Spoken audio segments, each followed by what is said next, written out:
네, 안녕하세요. 2016-0012 강수환입니다. 오늘은 유발 하라리의 대표작 사피엔스를 바탕으로 4편의 영상을 찍어보려고 합니다.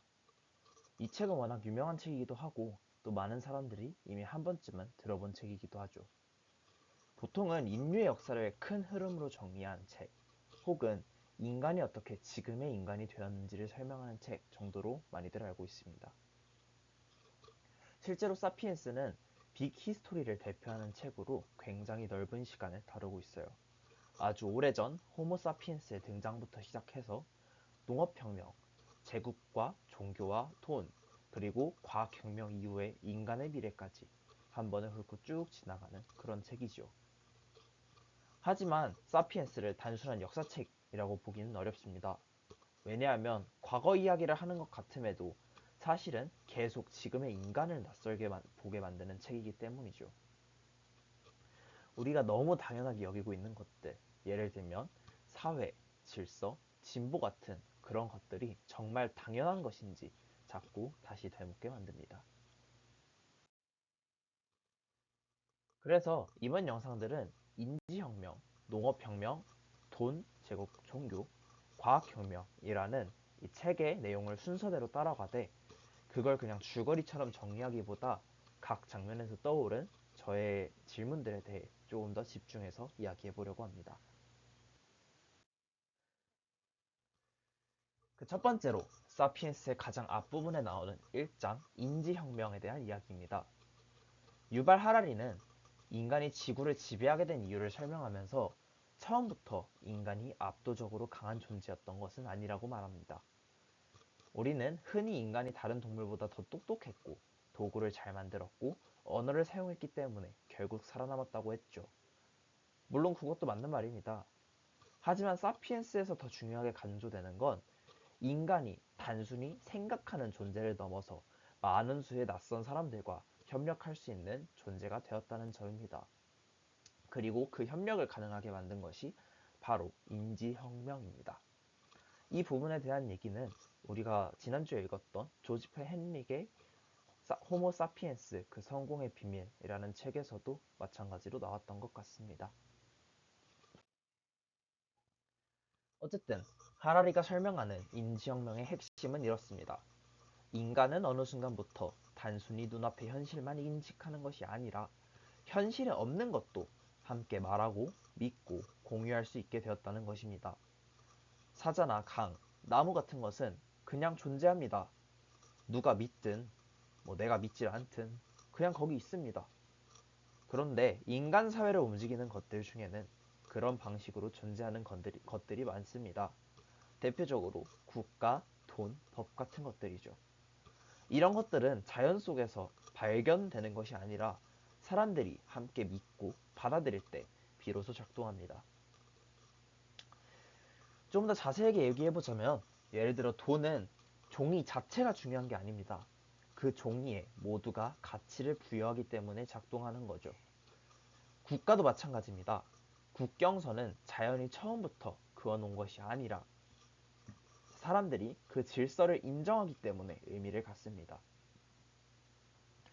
법 역시 누군가가 만든 문장인데 많은 사람들이 그 문장을 따르기로 했기 때문에 현실에 힘이 됩니다. 유발 하라리는 바로 여기서 인간이 다른 종과 결정적으로 달라졌다고 봅니다. 작은 집단 안에서만 움직이는 것이 아니라 전혀 모르는 사람과도 같은 상징과 질서를 공유하며 협력할 수 있게 되었다는 것이죠. 생각해보면 이건 굉장히 이상한 일입니다. 우리는 길에서 처음 보는 사람과 거래를 하고 한 번도 만난 적 없는 사람들과 같은 제도를 따르면서 살아갑니다. 그리고 그게 너무나도 익숙해서 별로 이상하게 느끼지도 않습니다. 하지만 가만히 보면 이건 인간 사회가 철저하게 공유된 믿음 위에 세워져 있다는 뜻이기도 합니다. 이쯤 되면 사피엔스가 인간을 바라보는 방식이 조금 드러납니다. 이 책은 인간을 진실을 가장 잘 아는 동물처럼 그리기보다 공동의 상상을 통해 거대한 협력을 만들어낸 동물처럼 그립니다. 지난주에 호모 사피엔스와 비교를 해보면 호모 사피엔스는 잘 배우는 사람이었다면 사피엔스는 잘 믿는 사람 쪽에 가깝다고 해야 될까요? 어쨌든 저는 이 부분이 사피엔스 초반부에서 가장 인상적인 지점이었습니다.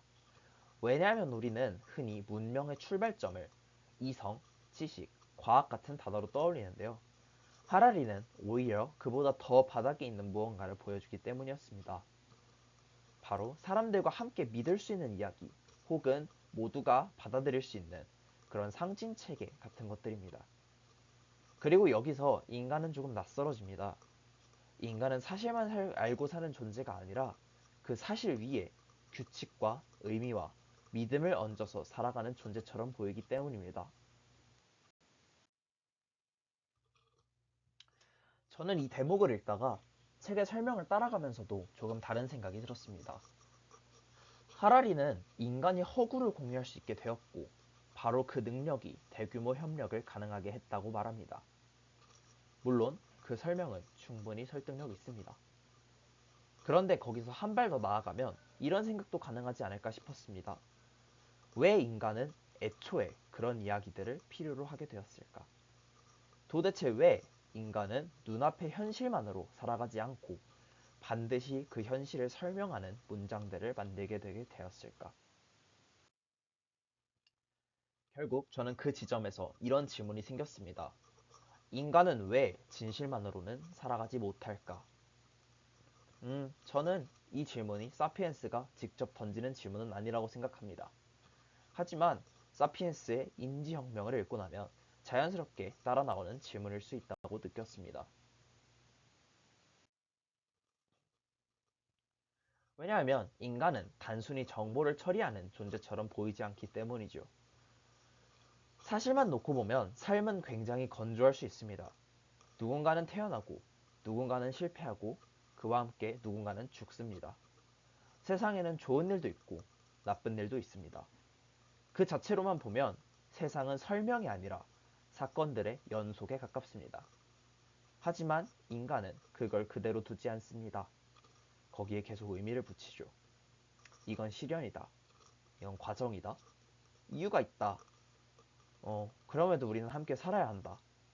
내 삶은 무의미하지 않다. 등등. 이런 모든 문장들은 완전히 객관적인 사실이라고 말하기는 어려울 수 있습니다. 하지만 사람은 종종 그런 문장 없이는 현실을 끝까지 견디기 어려워합니다. 그래서 저는 인지혁명을 인간이 단순히 더 똑똑해진 사건이라기보다 인간이 현실을 서사로 바꾸기 시작한 사건처럼 보고 싶습니다. 배고픔은 먹는 것으로 해결할 수 있습니다. 추위는 피할 수 있습니다. 그런데 상실감, 불안, 미래에 대한 두려움 같은 것은 우리가 사실을 안다고 해서 바로 해결되지는 않습니다. 그때 인간은 설명을 만듭니다. 내가 왜 여기 있을까? 우리가 왜 함께 살아야 할까? 지금의 고통을 어떻게 이해하는가? 같은 이야기들 말입니다. 어쩌면 인간은 진실을 몰라서 이야기를 만든 것이 아니라 진실만으로는 버티기 어려워서 인간을 만들었는지도 모르겠습니다. 이렇게 보면 인지혁명은 단지 인간 사회의 출발점이 아니라 인간 내면의 구조를 보여주는 장면처럼 느껴집니다. 인간은 현실을 있는 그대로 받아들이는 데서 멈추지 않고 반드시 그것을 해석하고 묻고 설명하려고 합니다. 자기 삶에도 서사를 만들고 공동체에도 서사를 만들고 역사에도 서사를 만듭니다. 그리고 바로 그 능력이 인간을 강하게 만들었다고 생각합니다. 하지만 동시에 위험하게도 만들었습니다. 같은 이야기를 믿는 사람들은 쉽게 협력할 수 있습니다. 더욱더 큰 사회를 만들 수 있고 서로를 위해 희생할 수 있습니다. 하지만 반대로 다른 이야기를 믿는 사람은 배제하거나 적으로 돌릴 수도 있습니다.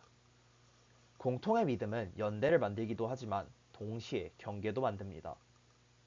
이 점에서 인간의 상상력은 아주 양면적입니다. 문명을 만드는 힘이기도 하고 폭력을 정당화하는 힘이기도 합니다. 그래서 사피엔스의 인지혁명은 단순히 경이로운 발전의 이야기라기보다 조금은 서늘한 이야기처럼 읽히기도 합니다. 인간은 자연을 이해하는 존재가 된 것이 아니라 점점 더 자기가 만든 이야기 속에서 살아가는 존재가 되었기 때문입니다. 그리고 저는 이게 지금도 크게 다르지 않다고 생각합니다. 현대인 역시 사실만으로 살아가지 않습니다. 저 역시 여전히 저의 삶을 설명해줄 문장을 찾습니다. 내가 왜 이 선택을 했는지, 내가 왜 지금을 견뎌야 하는지, 나는 무엇을 위해 살아가고 있는지에 대한 이야기를 항상 붙잡고 살아갑니다. 결국 사피엔스 일부를 읽고 제가 남긴 생각은 이렇습니다. 인간은 사실을 아는 그런 존재이기 이전에 사실만으로 버티기 어려운 존재일지도 모릅니다. 그래서 인간은 이야기과 상징과 그리고 믿음을 만들었고 그것을 함께 공유하는 방식으로 거대한 사회와 문명을 만들어냈습니다. 그리고 어쩌면 우리가 오늘 하루를 살아내는 방식도 크게 다르지 않을지 모릅니다. 누구나 자기 삶을 조금 더 견딜 수 있게 해주는 문장 하나쯤은 붙들고 살아가니까요. 진실이 우리를 설명해 줄 수는 있어도 끝까지 살아가는 것은 때때로 그 진실 위에 우리가 조용히 덧붙인 하나의 이야기가 우리를 살아가게 만드는 것일지도 모르겠습니다. 네, 감사합니다.